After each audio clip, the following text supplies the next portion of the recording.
올 여름 보면서 느낀 게 그런 거였어요. 다시는 시원해지지 않을 것 같은. 정말 오래 더웠죠. 근데 또 하나님은 또 주관하셔서 또 날이 선선해졌습니다.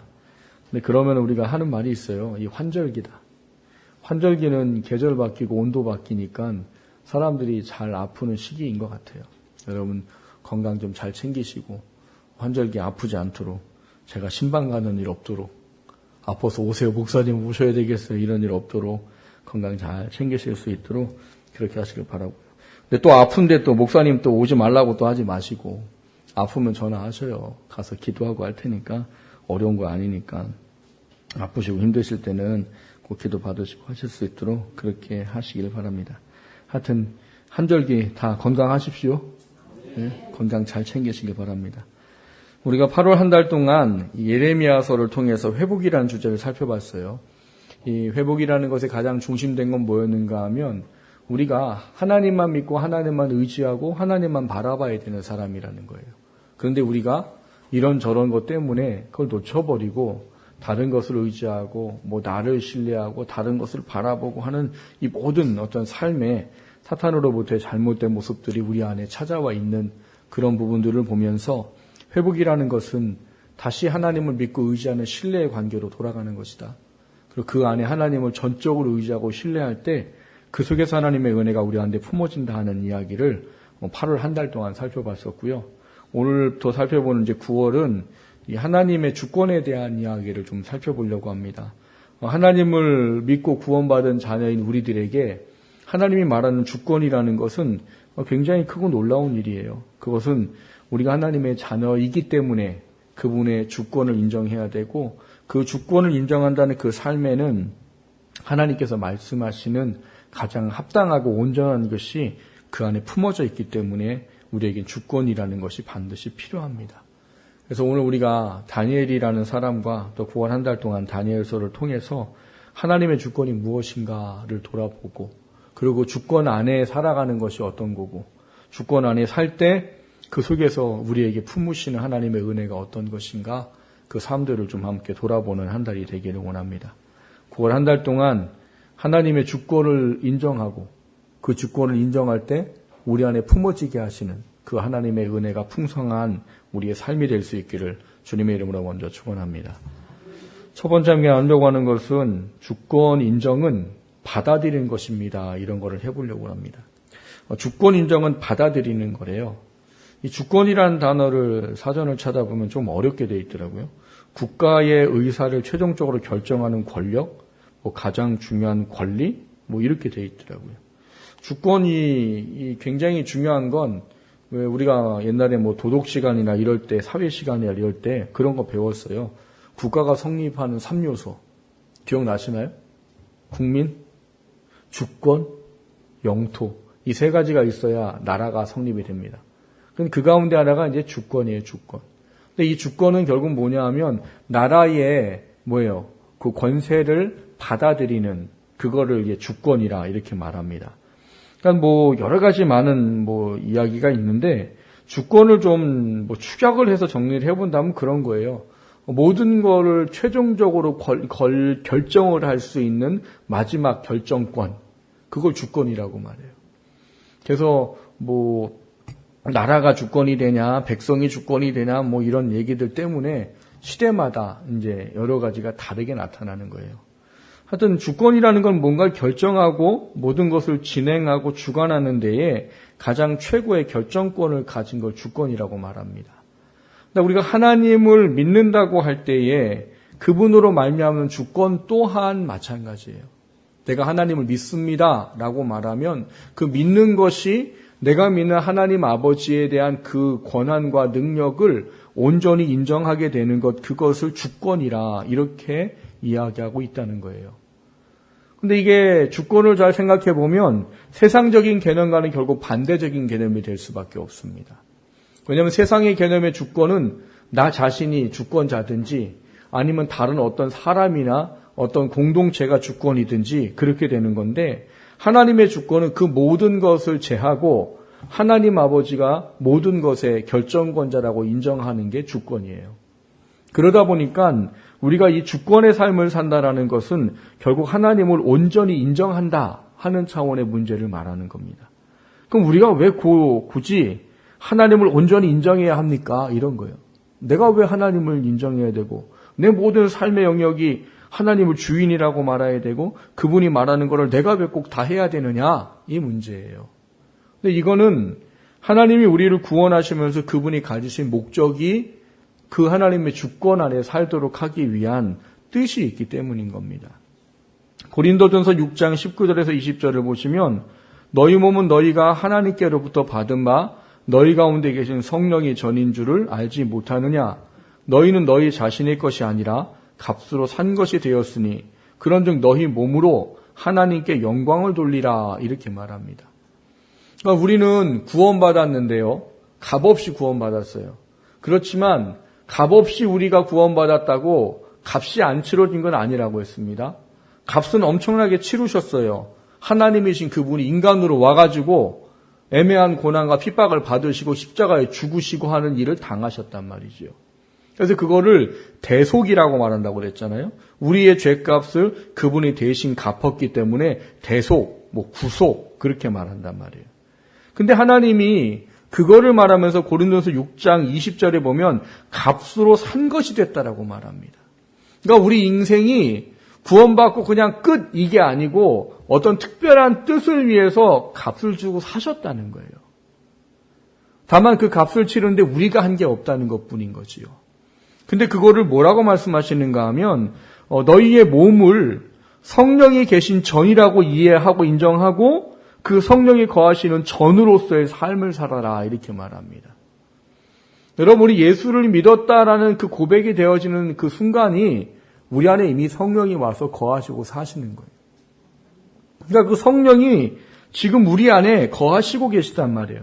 내가 예수를 성령의 깨달음을 따라 고백하고 인정했다면 그분이 지금 내 안에 거주하고 사신다는 거예요. 근데 그분이 내 안에 거주하시고 사신다고 할 때에는 내 몸이 그분이 거하시는 전이에요. 성령이 거하시는 전이란 말이에요. 근데 그 성령이 거하시는 전을 하나님이 어떻게 하라는 거예요? 하나님께 영광을 돌리는 삶을 살아라 라고 말하는 거예요. 그게 여러분 우리를 구원하신 이유고 목적이에요. 많은 사람이 구원의 이유와 목적을 생각 안 하고 구원받은 은혜만 생각합니다. 근데 하나님은 구원을 명확한 이유와 목적을 가지시고 우리를 구원하셨다고 말씀을 하고 계셔요. 이것을 하기 위해서는 결국 뭐가 필요하냐? 하나님의 주권을 인정하는 게 필요해요. 하나님이 내 주인이시고 그분이 원하는 것이 내 삶의 모든 결정권이라는 사실을 인정하는 그 주권에 대한 문제가 우리에게 굉장히 크게 작용한다는 겁니다. 이것을 우리가 이해하기 위해서 오늘 다니엘의 삶의 모습을 보고자 하는 거예요. 오늘 다니엘은요, 그 인생의 삶에 어떻게 보면 이스라엘 백성에게는 자신에게는 치욕적인 시간이 찾아왔고 그 시간 속에서 살아가는 그 삶의 모습을 그가 하나님의 주권을 인정하는 모든 삶을 살았다라고 가르칩니다. 오늘 본문을 이해하려면 좀 그 배경을 좀 봐야 되는데요. 오늘 다니엘과 세 친구가 지금 거하고 있는 것은 바벨론이에요. 이 바벨론이라는 곳은 지금 이스라엘이 아직 멸망하지는 않았지만 이 많은 사람들이 이미 속국이 되어져서 포로로 잡혀와 있는 그런 상황입니다. 근데 이것은 이미 예견되어져 있었어요. 저희가 7월, 8월 달에 살펴봤던 예레미야서에 보면 이 선지자가 뭘 예언합니까? 하나님이 너희들이 회개하지 않기 때문에 뭐 한다고요? 이스라엘을 바벨론의 포로로 파셨다. 이렇게 얘기를 하셨단 말이에요. 그래서 예레미야 21장 8절 9절을 보면 이런 말이 있습니다. 여호와께서 가라사대 너는 또 백성에게 여호와께서 이같이 말씀하신다 하라. 보라 내가 너희 앞에 생명의 길과 사망의 길을 두었노니 이 성에 거주하는 자는 칼과 기근과 연병에 죽으려니와 너희를 애운 갈대아인에게 나아가서 항복하는 자는 살리니 그의 생명은 노력한 것 같이 얻으리라 이렇게 되어 있어요. 그러니까 예레미야가 이스라엘 백성들한테 너희들이 회개 안 하니까 하나님이 너희들을 바벨론 포로로 파셨다. 그러니까 너희들은 뭐 해라 이런 거예요. 포로로 잡혀가라. 근데 너희들이 내가 지금 포로로 잡혀가라고 하는데 잡혀가지 않으면 너희들은 여기서 칼과 기근과 연병에 죽게 될 거고 너희들이 거기 잡혀가라는 말씀에 순종해서 잡혀가면 거기는 생명이 있다. 내가 거기서 너희들을 먹이고 입히고 돌볼 것이다.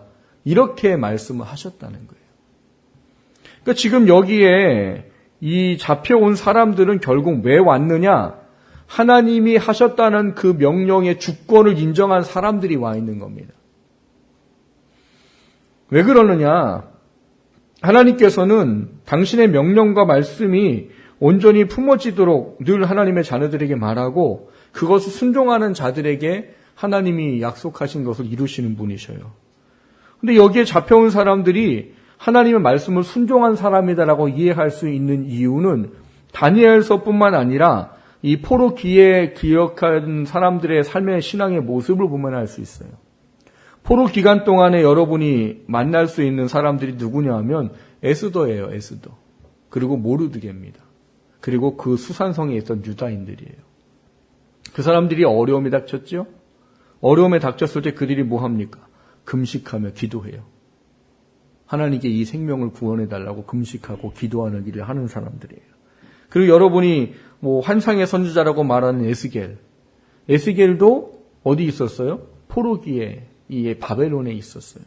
근데 거기서 앞으로 이루어질 일들에 대한 것을 보고 또 하나님의 말씀을 전하는 사역을 했었고요. 그리고 여러분이 알고 있다시피 포로기가 끝나고 이제 귀환을 하는 사람들이 그들의 모습들을 보면 이 사람들의 믿음이 얼마나 대단한가를 볼 수가 있어요. 거기를 이끌어갔다는 사람이 이제 느헤미야고 학사 에스라고 수룹바벨이고 이런 사람들입니다. 그리고 또 뭐가 있어요? 하나님의 백성들이 하나님께서 가라고 하신 명령을 따라 완전히 망했어요. 칼과 기근과 연병으로 완전 망했어요. 그곳에 가서 다시 이스라엘 예루살렘을 성전을 재건하고 성벽을 재건하는 일을 해요. 근데 이게 왜 믿음이냐? 잘 생각하셔야 되는 거예요. 여러분, 이 사람들이 70년 동안 살면서 하나님이 그들을 어떻게 하셨습니까?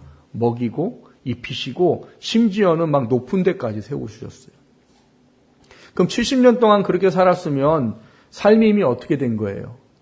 안정되어 있는 거예요.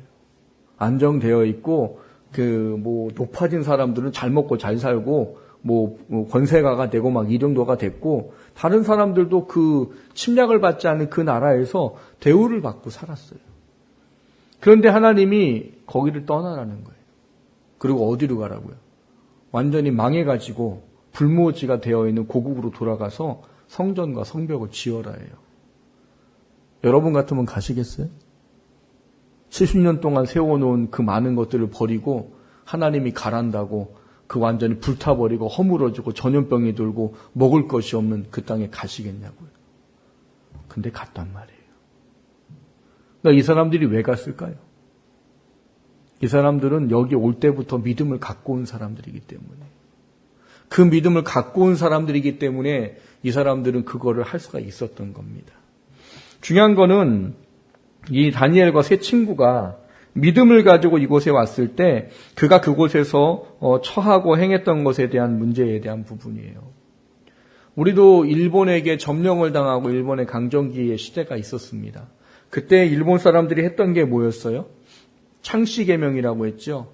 우리나라 사람 이름을 다 버려버리게 만들고 자기네 이름으로 만들어버렸고요. 그 국민학교는 초등학교죠. 초등학교는 뭘 했어요? 한국을 가르치지 못하게 하고 일본어를 가르쳤습니다.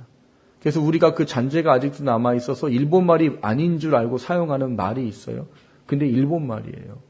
저는 제가 도매시장에서 일했었다고 그랬잖아요. 낙가마가 뭔지를 몰랐어요. 근데 제가 일본어를 좀 관심 갖고 보다 보니까 낙가마가 도매상이더라고요. 그러니까 그분들이 그걸 알고 쓰느냐? 모르고 쓰는 거예요. 그냥 옛날부터 그게 그냥 전해져 내려왔기 때문에 그게 우리나라 말인 줄 쓰지만 아니에요. 맞잖아요. 또 닭광, 바게스 다 일본 말이에요. 그러니까 이 뭐 때문이에요? 일본 사람들이 우리나라를 자기의 완전한 속국으로 삼기 위해서 민족성, 존재감, 언어 이런 거를 다 버려버리도록 하기 위해서 한 악한 행위예요. 근데 바벨론도 그렇게 했습니다. 오늘 본문에 보면 바벨론도 그렇게 했어요. 뭘 했어요? 이름을 바꿨대요. 다니엘을 뭘로 바꿨어요? 벨드사살이라 이렇게 바꿨고. 또 새 친구의 이름도 바꿔버렸어요. 근데 이 모든 것들을 그냥 받아들였다예요. 그리고 오늘 본문에 보면은 중요한 게 또 있습니다. 이 모든 것을 바꾸는 과정 가운데 그들의 언어도 쓰지 못하게 했고 그들의 문화와 풍습과 그들의 지식을 다 배우도록 했다라는 사실이에요. 물론 포로로 잡혀갔는데 그걸 거부하기가 쉽냐? 거부하기 쉽지 않으니까 순종했겠지라고 말할 수 있겠지만 우리가 이 두 번째 살펴볼 말씀을 보면 다니엘이라는 사람은요, 아니면 목숨까지 각오한 사람이었다는 사실을 아셔야 돼요. 왜냐하면 신앙에 대한 문제를 가지고 다니엘은 목숨을 걸었기 때문입니다. 그건 두 번째 살펴보시고, 어쨌거나 만약에 이 다니엘이 성격이 이 목숨을 걸 수 있는 자기가 이거야 라고 생각하는 거에 목숨을 걸 수 있는 사람이라면 지금 여기 말하는 뭐 창씨계명이든지 뭐 언어를 버리라고 한다든지 그날의 학문과 지식을 배우고 풍습을 배우라고 한다는 것도 나 이거 못해.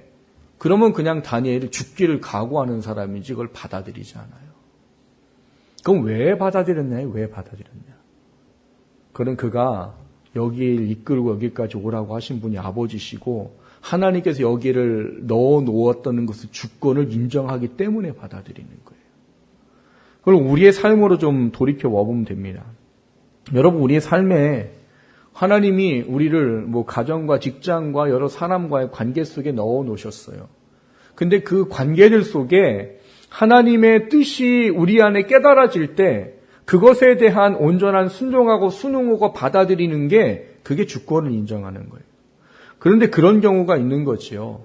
뭐냐 하면 가정 같은 경우도 여러분 부모들은 뭐 때문에 괴로워요? 뭐 물론 이것 때문에 괴롭기도 하지만 대부분 자라나는 누구 때문에 괴로워요? 사랑을 하긴 하지만 이놈의 자녀들이 이건 원수도 아니고 뭐 이럴 때가 있잖아요. 반대로 마찬가지예요. 자녀들도 부모 때문에 힘들어요. 애들이 오직하면 빨리 계약하고 싶으면 좋겠다고 하겠어요. 엄마들도 계약을 원하지만 자녀들도 계약을 원해요. 왜? 맨날 공부하라고 그러고 맨날 뭐하면 혼내고 맨날 그러니까 애들도 빨리 방학하고 계약하고 싶어요. 부모만 그런 게 아니에요. 그런 관계에 있어요. 사랑하는 사이지만. 또 직장 가운데도 생활하다 보면 부당하고 어렵고 힘든 것들이 주어질 때가 있습니다. 또 사람과의 관계에서도 그런 것들이 주어질 수 있어요. 그런데 우리는 삶의 그 모든 영역 속에서 하나님의 주권을 인정해야 되는 그리스도인이에요. 그리고 하나님이 그 속에서 내게 그리스도인으로서 발견해야 될 하나님의 뜻을 발견하게 된다면 그것을 우리가 순종의 자리로 나아가야 된다는 말을 의미하는 거예요. 그게 쉽진 않지요. 당연히 어려워요. 왜? 아니 나한테 힘든 거 시키고 어려운 거 시키는 게 그거를 순종하고 받아들이는 게 쉬워요? 어렵지요. 그런데 하나님의 주권을 알고 그것이 깨달아서 인정할 수 있는 사람은 그거를 순응하고 받아들여지게 돼 있단 말입니다. 그게 뭐라는 거예요? 주권을 인정한다는 거예요. 그래서 정말 예수님을 믿는 사람들이 직장이든 어디의 삶의 관계에서 사람들이 참 힘들고 어렵게 하는데 불구하고 하나님이 나를 여기 보내신 이유가 있고 나를 통해 이루실 뭐가 있다라는 걸 깨달은 사람들은요, 그거를 감당해냅니다. 그게 힘들고 어렵다 하더라도. 그게 주권을 인정하는 거예요. 성경에 보면 이 주권을 인정해도 또 하나 온전한 사람이 있어요. 여러분이 잘 알고 있는 요셉이라는 사람입니다. 요셉은 하나님의 꿈과 비전을 품었지요. 하나님의 꿈과 비전을 그게 뭔지는 처음엔 몰랐습니다만 그가 어려운 상황을 겪으면서 깨달아 알았어요. 근데 그 사람이 그 상황까지 가는 데에는 어려움을 겪어야만 했다는 거죠. 잘 살다가 아버지 명령을 받아가지고 형들 보러 갔다가 뭐 했어요? 죽을 위기에 처했고 그 죽을 위기에 처한 거를 유다가 죽이기는 뭐하고 해서 이스마엘 사람들의 상인들에게 팔았지. 그가 어디 가요? 애굽으로 가서 이집트로 가서 거기서 보디발이라는 사람의 집에 노예로 종으로 살게 됩니다. 근데 거기서 그 사람이 어떻게 살았어요? 하나님의 꿈과 비전을 붙잡고요. 하나님 말씀에 합당하지 않은 것은 안 하려고 몸부림치는 삶을 살았어요. 자기 여주인이 한 번만 나랑 좀 동침하자 해도 내가 어찌 하나님 앞에서 이 죄를 범합니까? 안 됩니다. 라고 말했던 사람이에요. 그래서 그렇게 순종하는 그 때문에 보디발의 집에 하나님의 은혜를 내리셨고 보디발이 그걸 알았어요. 그래서 뭐 했어요? 요셉에게 모든 걸 다 맡겼지요. 아니 그러면 잘 돼야 되죠. 우리 생각에는. 근데 이놈의 누가요? 보디발의 아내가 앙심을 품고 결국은 뭘 하게 돼요? 억울하게 요셉은 감옥에 갑니다. 그 감옥에 가서도 요셉이 어떻게 살아요? 하나님 앞에 신실하고 성실하게 살아요. 그랬더니 전 옥이 은혜를 입었더라 이렇게 돼 있어요. 제가 고민을 해봤어요. 전 옥이 은혜를 입었더라? 어떤 은혜일까? 아마 그곳에 갇힌 사람들이 간수의 말이라면 아마 순종하는 사람으로 바뀌었지 않았을까 싶어요. 괴롭히거나 뭐 이렇게 싸우거나 이런 거 없이 아마 그거 외에는 옥이 은혜를 입을 게 없는 것 같아요. 그런 어떤 삶을 살았습니다. 근데 요셉이 왜 그렇게 살았느냐예요. 요셉이 왜 억울하게 종으로 팔리고 억울하게 이 감옥에 갇히고 했는데 왜 요셉이 이렇게 살 수 있었느냐? 그가 하나님의 뜻을 품고 하나님의 주권을 인정했기 때문이에요. 그래서 시편에 보면 그가 그 하나님이 주신 뜻과 그 하나님의 말씀을 이루기 위해서 손발이 착고에 상하는 것도 어떻게 해요? 상관하지 아니하고 그 말씀에 순종했더라 이렇게 되어져 있어요. 그리고 나중에 가면 그 형들한테 고백을 하는 내용을 보면 그는 하나님의 뜻을 명확히 알고 있었습니다. 하나님께서 당신 앞서 우리를 보냈습니다. 맞거든요. 그리고 요셉을 통해서 뭐 하는 거예요? 다 죽을 수밖에 없는 그 기근과 가뭄으로부터 애굽의 백성과 이 야곱의 가족과 그 주변 사람들을 구원하는 일을 그를 통해서 하셨어요. 그게 주권을 인정하는 거예요. 여러분 주권을 인정할 때에는 우리가 하나님 앞에 뭘 인정받습니까? 하나님의 사람이라는 사실을 인정받아요. 그리고 하나님이 우리를 구원하신 하나님의 뜻을 이루는 일이 됩니다. 사랑하는 성도 여러분, 여러분 삶에서 하나님의 주권을 인정하고 여러분의 삶을 지금 살고 계신지 돌아보십시오. 하나님의 뜻이 깨달아졌다면 그게 나한테 손해되고 그것이 나한테 뭐 힘들고 어려운 것이 되더라도 받아들이는 게 주권을 인정하는 거예요. 그 주권 인정하는 거를 어려워하지 마십시오. 그 은혜는 두 번째 나눠드릴게요. 중요한 건 뭐예요? 주권을 인정하는 거예요. 그게 우리가 구원받은 목적이고 하나님의 자녀로 살아가는 방법이에요. 내게 허락된 가정, 내게 허락된 직장, 내게 허락된 관계, 그 속에서 하나님이 내게 원하시는 뜻을 찾고 그 속에 그것이 비록 내가 원하는 게 아니라 할지라도 순종할 수 있는 삶을 살기를 기대하시는 분이 하나님이십니다. 다니엘과 세 친구가 그 삶을 살았던 것이요 요셉이 그 삶을 살았던 것입니다. 그 삶이 우리 가운데 동일하게 있어지게 되기를 주님의 이름으로 축원합니다. 두 번째로 나누고자 하는 것은 주권 인정은 구별되는 것입니다 하는 거예요. 앞서 말씀을 드렸듯이 이 하나님의 주권을 인정한다는 건 주어지는 모든 환경과 상황이 내게 혹시 원하지 않는 거라 하더라도 하나님의 뜻일 때는 받아들이고 순응하는 거예요. 근데 이거를 잘못 이해하시면 안 됩니다. 모든 것을 순응하고 모든 것을 그냥 받아들이라는 이야기가 아니에요. 하나님의 뜻에 합당한 것과 하나님의 뜻일 때 그거를 받아들이라는 거예요. 뭐 단편적인 예를 들면 그런 겁니다. 여러분이 직장이 있는데 직장에서 뭔가 불법적인 거를 해요. 근데 하나님 나를 거기 보내셨다고 불법적인 거를 해요? 그건 하나님의 주권이 아니에요. 오히려 하나님의 주권을 인정하려면 뭘 해야 돼요? 그거를 거부해야 되는 겁니다. 물론 어렵죠.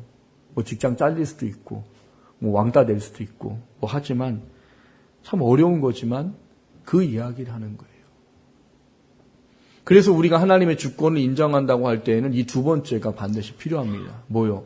내가 하나님의 택함받은 자녀로 구별되어지고 하나님 앞에 분별되어지는 삶을 사는 게 필요하다는 얘기예요. 그게 없이 그냥 내가 어디에 보내졌든지 하나님이 보냈으니까 하나님이 그냥 그곳에서 순응하고 살라고 했다고 뭐 불법적인 거, 잘못된 거, 합당하지 않은 거 다 하고 살라는 게 아니에요. 오늘 본문의 다니엘은 그런 것을 우리에게 잘 보여줍니다. 다니엘은 받아들이기 어렵고 힘든 여러 수모를 다 감당했어요. 창시 계명이든 뭐 언어를 버리게 하든 뭘 하든 다 받아들였어요. 그런데 하나는 목숨 걸고 이거를 불응하는 게 하나 있습니다. 뭘 불응하느냐? 5절을 보시면 다니엘에게 또 하나의 환경에 처해졌는데 또 왕이 지정하여 그들에게 왕의 음식과 그가 마시는 포도주에서 날마다 쓸 것을 주어 3년을 기르게 하였으니 그 후에 그들은 왕 앞에 서게 될 것이더라. 이렇게 말해요. 그러니까 다니엘과 세 친구들에게 뭐가 주어졌어요? 세상적인 개념으로 하면은 이제 먹고 살게 해결된 거예요. 그것도 어떻게 먹고 살게 해결된 거예요? 아주 좋은 것으로. 왕이 좋은 거 먹어요? 안 좋은 거 먹어요? 여러분 그거 아십니까? 우리나라 그 조선 왕조를 보면은 다 단명했어요. 근데 단명한 이유가 뭔 줄 아세요? 예? 그 뭐라고 갑자기 단어가 생각이 안 나네? 그 성인병으로 단명했답니다. 왜? 너무 잘 먹고 안 움직이고 다 해줘서 그랬답니다. 그러니까 왕들이 먹는 게 얼마나 좋은 거겠어요. 요즘 말로 따지면 웰빙 식품 뭐 이런 거 아니겠어요? 뭐 유기농 식품. 유기농 식품은 막 다 비싸잖아요. 그 얼마나 좋은 고기에 얼마나 좋은 포도주에. 그러니까 쉽게 말하면 다니엘과 세 친구한테 엄청난 은혜가 주어진 거예요. 포로로 잡혀왔는데 누가 포로를 왕의 음식을 먹이냐고요. 엄청난 게 주어졌어요. 그러면 사람들은 어떻게 해요? 하나님 감사합니다. 이렇게 해야 될 거 아니에요. 근데 8절을 보면 다니엘은 뭐 했느냐? 다니엘은 뜻을 정하여 왕의 음식과 그가 마시는 포도주로 자기를 더럽히지 아니하리라 하고 자기를 더럽히지 아니하도록 환관장에게 구했다. 이렇게 되어져 있어요. 왕의 음식이 더러운 거겠어요? 더러운 게 아닌 거죠. 그러면 왜 그럼 다니엘은 이거를 더럽다고 규정을 해버렸고 그거를 더럽히지 않도록 환관장에게 구했냐 하는 거예요. 뭐 학자들은 두 가지의 어떤 의견을 얘기합니다. 하나는 이 왕이 먹는 고기나 음식 이런 게 부정한 음식이다라는 개념의 의미예요. 이스라엘 사람들은 율법상으로 정한 음식이 있고 부정한 음식이 있습니다. 정한 동물이 있고 부정한 동물이 있어서 잡아먹어도 되고 안 잡아먹으면 안 되는 짐승이 있어요. 그러니까 아마 이게 그런 어떤 음식 규례에 부정한 것이었을 거다라고 이제 이해하는 학자들이 있고요. 대부분 이제 학자들은 두 번째 견해인데 뭐냐 하면 이 바벨론은 모든 왕에게 드려지는 음식은 전부 다 우상에게 먼저 바쳐지고 나서야 왕한테 주어지게 되었습니다. 그래서 그때 당시에 바벨론에는 벨이나 느보라는 굉장히 강한 신들이 있었어요. 그들이 믿는. 그러니까 거기에다가 다 바치고 나서 먹는 거기 때문에 아마 자신들을 우상에게 더럽히는 것으로 여겼을 것이다 라고 어떤 이해를 갖는 학자들의 해석들이 있습니다. 근데 뭐 율법의 문제든 뭐 우상 숭배의 문제든 두 가지 다 똑같아요. 뭐요? 하나님이 원하시지 않다라는 거예요. 그것이 아무리 세상적으로는 좋은 것이고 자기가 풍성한 것이고 자기한테 만난 것이었다 하더라도 다니엘이 판단해 볼 때에 그거는 하나님이 기뻐하는 게 아니었단 말인 거예요. 그래서 그걸 뭐 하는 거예요? 포기하는 거예요. 자기가 아무리 좋아도 그것이 하나님 보기에 합당하지 않은 거면 포기할 줄 아는 게 그리스도인이란 말이에요. 여러분 신앙생활하면서 높은 위치에 서게 되면 이상한 거 들어오잖아요. 근데 그거 포기하기가 쉬울까요? 근데 포기하셔야 됩니다. 그건 하나님이 기뻐하는 게 아니기 때문에. 그 분별을 했단 말인 거예요. 그 분별이 됐기 때문에 이 다니엘이 그것으로부터 자기를 지키고자 했어요. 근데 이게 자기의 목숨을 거는 일이라는 사실이에요. 우리가 읽진 않았지만 10절에 보면 환관장에게 다니엘이 부탁합니다. 근데 환관장의 대답이 나와요. 뭐냐 하면 야, 나는 내 왕을 무서워해. 근데 내가 왕에게 받은 명령이 뭐냐? 너희들을 왕의 것으로 잘 먹이고 잘 키우고 양육해가지고 왕한테 보이는 건데 야 니들이 얼굴이 초췌하면 나는 이거야. 난 죽게 돼. 아니면 내 자리를 박탈당하든지. 내가 너 때문에 이 일을 왜 하냐? 이게 지금 환관장의 이야기예요. 근데 다니엘이 이렇게 한번 들었으면 끝나야지요. 근데 아까 얘기했잖아요. 다니엘은 자기가 옳다고 생각하는 목숨 걸고 한다고요. 그 다음 누구한테 얘기해요? 감독관한테 이야기합니다. 이 환관장이 안 돼! 라고 말했는데 누구한테 또 얘기해요? 감독관한테 얘기해요. 10일만 시험을 해주십시오. 우리가 왕의 진미 안 먹고 우리는 야채만 먹겠습니다. 그리고 우리 얼굴이 안 좋으면 당신네들이 하는 대로 하겠고 우리가 만약에 좋으면 우리가 원하는 대로 하게 해주십시오. 근데 이거를 지금 요청하는 게 누구예요? 누구예요? 포로란 말이에요. 포로가 환관장한테 이런 걸 요청할 수 있어요? 그 환관장이 안 돼! 그랬는데 이거를 또 요청을 해요? 그럼 위에 있는 환관장이 어떻게 했어요? 아, 이것 봐라. 내가 너 안 된다고 했지. 근데 또 이렇게 해? 아마 치도권의를 내도 냈을 거예요. 근데 다니엘은 한 거지요. 왜요? 다니엘은 그게 하나님의 주권을 인정하는 거다라는 것을 철저히 신뢰했기 때문입니다. 그러니까 자기의 삶에 하나님이 옳지 않다라고 여겨지는 것에 대한 부분들은 자신의 생명을 걸고 행할 줄 알았던 사람이 다니엘이라고요. 결국은 그 다니엘의 그 행위가 어떤 결과를 맞게 했느냐 하는 문제예요. 다니엘이 행한 이것이 결과적으로는 이 환관장한테 오늘 본문의 9절에 보면 은혜와 긍휼을 얻게 하신지라라고 되어 있습니다. 아까 그랬잖아요. 10절에는 뭐 했다고요? 거절했다고. 근데 9절에는 왜 은혜와 긍휼을 얻게 하셨다고 하셨을까요? 감독관이 허락을 하도록 놔뒀기 때문이에요. 뭐 쉽게 말하면 그런 거예요. 환관장이 묵인한 거예요. 감독한테 요청하는 거 알고 감독관이 허락한 것도 아는데 놔뒀단 말이에요. 그게 뭐예요? 하나님의 은혜와 긍휼이 환관장에게 입혀졌더라예요. 그러니까 무슨 얘기예요?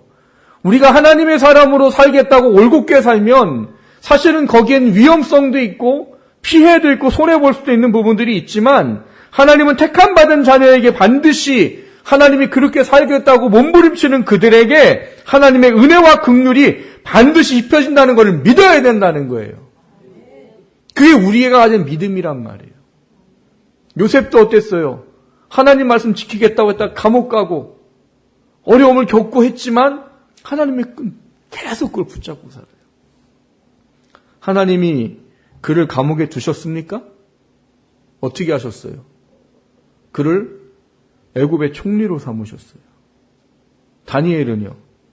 다니엘도 이렇게 되면은 끝나야 될 생명의 위기에 있는 거지만 자기의 생명을 걸고 하나님 말씀에 그 주권을 인정하겠다고 한 그 다니엘에게 하나님은 그 또한 어디요? 바벨론의 총리로 세우셨습니다. 그거보다 더 놀라운 거는요. 이 다니엘이 총리를 하는 기간 동안 왕조가 3번 바뀝니다. 여러분 왕조가 바뀌는데 총리를 가만두는 건 이상한 거예요. 대부분 어떻게 해요? 우리나라도 대통령 되면 그 밑에 사람들 다 어떻게 돼요? 다 자기 측근으로 바꾸잖아요. 옛날 같으면 왕조가 바뀌면 그 밑에 사람들은 다 죽였습니다. 근데 다니엘은 어떻게 해요? 왕조가 바뀌었는데 계속 총리로 살아요. 이게 하나님의 도움 없이 가능할까요? 가능하지 않아요. 여러분, 하나님을 좀 명확히 보십시오. 하나님은 당신의 주권을 온전히 인정하고자 하는 사람 결코 어려움 가운데 방치하지 않으신다는 믿음을 가지십시오. 물론 지금 당장에는 그 주권을 인정하기 위해서 구별된 삶을 산다는 것이 쉽지 않아요. 어려워요. 하지만 그 어렵고 힘든 것이 하나님의 뜻이다라고 인정되어졌고 그게 하나님 뜻에 합당하다라고 그것이 하나님 말씀에 위배되지 않는다는 걸 알고 순종할 때는 지금 당장은 내가 손해보는 것 같고 지금 당장은 내가 어려운 것 같지만 하나님 그 이후에 여러분에게 놀라운 분명한 은혜와 긍휼을 베푸십니다. 그러니까 하나님이 뭐 하라는 거예요? 내 주권을 인정하라는 거예요. 내 주권 인정해라. 그럼 내가 그렇게 해주마예요. 하나님 우리에게 그런 말씀하십니다. 구별되라고 말해요. 하나님 우리를 거룩하게 하기 위해서 구별하셨고 내가 거룩하니 너희도 거룩하라고 말씀하시는 분이세요. 로마서 12장에 뭐라고 말해요? 너희는 이 세대를 본받지 말고 마음을 새롭게 함으로 변화를 받아서 하나님의 선하시고 기뻐하시고 온전한 뜻이 무엇인지 분별하도록 해라. 왜요? 그거를 분별해야 온전한 주권을 인정하고 살 수 있고 구별된 삶을 살 수 있기 때문입니다. 말씀을 정리합니다. 사랑하는 성도 여러분, 주권을 인정하고 사는 것은 우리가 부름받고 구원받은 자에게 하나님께서 필요하다고 말씀하시고 요구하시는 말씀이세요. 그 주권을 인정한다는 건 뭐라고 그랬어요? 지금 환경과 상황이 내가 원하지 않는 것이라 하더라도 하나님이 나를 거기에 보내셨다라는 것이 확신하다면 그거를 다 순응해야 된다는 거예요. 그게 비록 힘들고 어려운 거라 할지라도 순응해야 된단 말이에요. 근데 그 순응을 할 때 뭐가 필요하다고요? 구별됨을 가지라고요. 모든 걸 다 그냥 순종하고 순응하라는 얘기가 아니라 하나님의 뜻에 합당한, 내가 하나님의 뜻에 합당한 하나님의 뜻이 무엇인지를 분별하고 구별되어야 한다는 겁니다. 그 두 가지를 품고 살 때 우리 안에 뭐가 세워지는 거예요? 하나님의 은혜가 부어지는 거고요. 우리는 하나님께 인정되어지는 겁니다. 사랑하는 성도 여러분, 주권 인정하는 거 정말 어려운 거예요. 내 인생 내 거 아니다라고 말해야 되는 거니까. 근데 여러분 그거 아십니까? 하나님의 주권을 인정하면 내가 할 수 없는 놀라운 하나님의 은혜가 품어진다는 사실이에요. 내가 하면 도저히 할 수 없는데 내가 하나님의 주권을 인정하면, 힘들지만 인정하면 내가 할 수 없는 놀라운 일은 하나님이 하십니다. 지혜로우셔야 돼요. 내 인생 내 거라고 생각하고 내 마음대로 사는 게 옳고 그게 나를 위한 건지, 아니면 나를 구원하시고 값을 주고 사시고 나로 하나님의 자녀로 살고 하나님의 주권을 인정하라고 살 때 그 삶 속에 일하신 하나님의 은혜와 경험을 하고 살 것인지. 오늘 본문에도 아까 예레미야 21장을 말씀드렸어요. 뭐라고 말했대요? 내가 너에게 생명의 길과 죽음의 길을 너에게 보였다. 선택은 누가 하라? 너희들이 하라 해요. 하나님의 주권을 인정하고 하나님의 은혜 가운데 사시겠습니까? 아니면 내 인생 내 거라고 인정하고 하나님부터 벗어난 삶을 사시겠습니까? 그 선택은 우리가 하는 거예요. 온전한 선택을 할 수 있는 우리 모두가 될 수 있고 그 속에 베푸시는 은혜가 품어지는 삶이 되기를 주님의 이름으로 축원합니다.